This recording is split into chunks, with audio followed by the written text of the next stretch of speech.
बिस्मिल्लाहिर्रहमानिर्रहीम। अस्सलाम वालेकुम। आज की वीडियो में हम दो ऐसी चीज़ें जो कि हर घर में मौजूद होती हैं, हर वक्त मौजूद होती हैं या आपकी किचन के बेसिक इंग्रेडिएंट्स में ये चीज़ें काउंट होती हैं, उसके बारे में हम बताएंगे जो कि आपके ब्लड शुगर को कंट्रोल करने में बहुत इम्पॉर्टेंट रोल प्ले करती है। ये दो चीज़ें जो हैं ये हमारे रोज़ाना के इस्तेमाल में आती हैं, हर सालन बनाने में काम आती हैं और हर घर में ये हर वक्त मौजूद होती हैं। ये दो चीज़ें जो हैं, इसमें से पहली चीज़ जो है वो है काली मिर्च। इसको इस्तेमाल करने का तरीका ये है कि आप ताज़ी मिर्च मतलब बाज़ार से लाते साथ ही आप उसको पीस लें, उसका पाउडर बना लें और फिर उसको नीम गर्म पानी में आधा चम्मच काली मिर्च डाल के उसको हल करें। उसमें से एक अदद नींबू का रस डाल दें और उसमें एक चम्मच जो है वो ज़ैतून का तेल जो है वो डाल दें। अगर ज़ैतून का तेल और लेमन अवेलेबल नहीं है तो आप सिर्फ़ खाली मिर्च जो है वो पानी में घोल के उसको आप खाने के बाद पी लें तो ये आपका ब्लड शुगर जो है इसको कम रखेगी। लेकिन अगर आप इसमें एक अदद नींबू का रस और एक चम्मच ज़ैतून का तेल डाल के इसको मिक्स करके पिएंगे तो ये आपके लबलबे की सेहत के लिए, आपके पैंक्रियास को, उसके बीटा सेल्स के सेहत के लिए जो है ये बहुत ज़्यादा मुफीद हो जाता है और आपकी इंसुलिन रेजिस्टेंस को कम करता है और इंसुलिन सेंसिटिविटी को ज़्यादा करता है, उसको सेहतमंद बनाता है। काली मिर्च में बेसिकली एक एजेंट होता है जिसको हम पाइपरीन कहते हैं। पाइपरीन बेसिकली आपके जिस्म के अंदर जाके जो आपके खुराक के बाद जो शक्कर होती है, जो ग्लूकोज होती है, उसके खून में शामिल होने के अमल को स्लो करती है और इस तरह आपको ब्लड शुगर स्पाइक्स में ये आपको हेल्प करता है कि आपके स्पाइक्स ना होने पाएँ। दूसरी चीज़ जो है वो हर घर में, हर किचन में वो भी रोज़मर्रा इस्तेमाल में आती है और अवेलेबल होती है जिसको हम कहते हैं अदरक।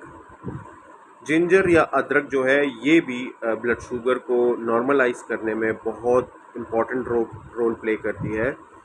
हम रोज़ाना के अपने सालन बनाने में और दीगर डिशेस बनाने में तो जिंजर का इस्तेमाल करते ही रहते हैं, लेकिन शुगर को कंट्रोल करने के लिए इसका इस्तेमाल जो है वो ये है कि आप इसको एक अदद ग्लास पानी चूल्हे पे रख के उसमें आप थोड़ी सी जिंजर, जितना जायका आपके ज़ुबान को बुरा ना लगे उतनी जिंजर या उतनी अदरक आप उसमें पानी में डाल के उसको उबालें यहाँ तक कि वो पानी आधा रह जाए और फिर उसके बाद उसको छान के वो पानी जो है वो आप खाने के बाद उसको एक कहवा की शक्ल में आप नोश फरमाएं तो ये भी आपके इंसुलिन रेजिस्टेंस को कंट्रोल करता है और आपके ब्लड शुगर स्पाइक्स को भी कंट्रोल करता है। मैंने ये तरीका आजमाया है और मेरे ऊपर इसने 100% काम किया है। आप इस तरीके को ट्राई करें और इन चीज़ों में से किसी एक का इंतखाब करें। दोनों चीज़ें एक ही वक्त पे इस्तेमाल ना करें। मेरी बहुत सारी वीडियोज़ में मैं आपको ऐसे घरेलू इस्तेमाल में, रोज़मर्रा के घरेलू इस्तेमाल में आने वाली चीज़ों के बारे में बताता रहता हूँ जो कि आपके ब्लड शुगर को नॉर्मल करने में इम्पॉर्टेंट रोल प्ले करती है, जिस तरह मेथी दाना है, सफ़ेद ज़ीरा है, नींबू है, ज़ैतून का तेल है और आज मैंने आपको काली मिर्च और अदरक के बारे में बताया।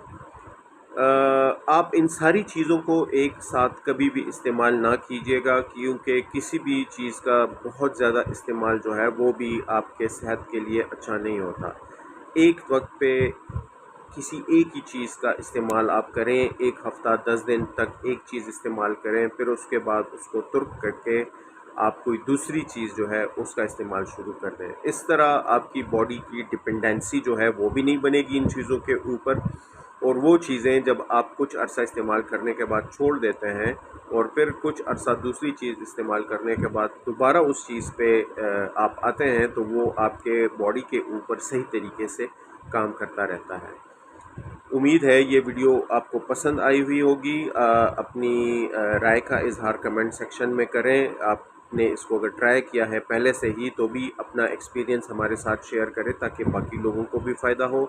और हाँ, मैं आपको यहाँ पे ये भी बताता चलूँ कि अगर आप अदरक को हर वक्त जो आप चाय पीते हैं या कहवा पीते हैं, इस थोड़ा सा अदरक का इस्तेमाल उस चाय और उस कहवे में भी अगर आप करेंगे तो ये भी आपको फ़ायदा होता है। लेकिन वही बात कि बहुत ज़्यादा एक चीज़ का इस्तेमाल आपके लिए ख़तरनाक भी हो सकता है। तो एतदाल में रह के कोई भी चीज़ जो है वो एतदाल में रह के इस्तेमाल कीजिएगा और इससे फ़ायदा लीजिए।